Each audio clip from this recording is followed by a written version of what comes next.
Assalamualaikum warahmatullahi wabarakatuh.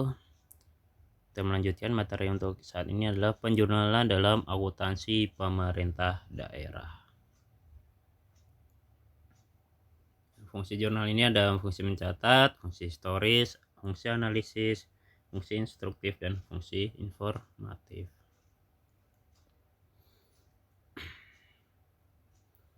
Sistematika pencatatan bisa berupa cash basis dan bisa juga berupa accrual basis.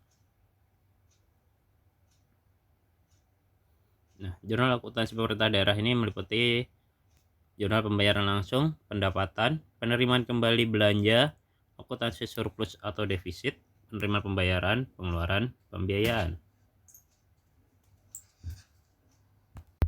Nah, kalau untuk jurnal di akuntansi pemerintahan, ini 2 kali penjurnalan, yaitu di bagian SKPD dan bagian bendahara umum daerah.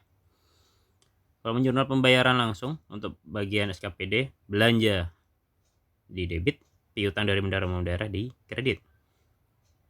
Dengan di bagian bendahara umumnya, belanja di debit, kas di kas daerah di kredit.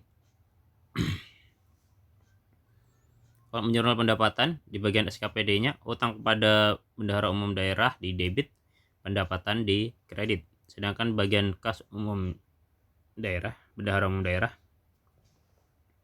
kas di kas daerah debit, pendapatan di kredit. Untuk jurnal penerimaan kembali belanja, di bagian SKPD-nya, piutang dari bendahara umum daerah debit, belanja di kredit. Dengan bendahara umum daerahnya adalah kas di kas daerah debit, belanja di kredit. Kalau jurnal penerimaan pembiayaan, ini hanya di bagian bendahara umum. Kas di kas daerah debit, penerimaan di kredit. Dana yang harus disediakan di debit, utang, kredit.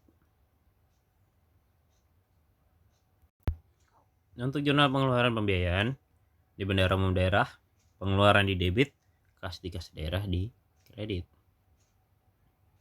Laporan keuangan pemerintah daerah ini ada laporan realisasi anggaran, ada neraca, laporan arus kas, dan catatan atas laporan keuangan.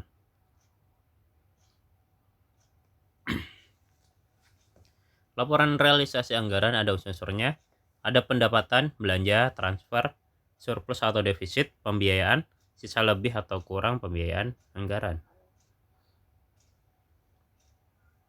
Nah, dari unsur-unsur tersebut bisa kita masukkan, yaitu belanja dan transfer itu di jumlah, itu nanti akan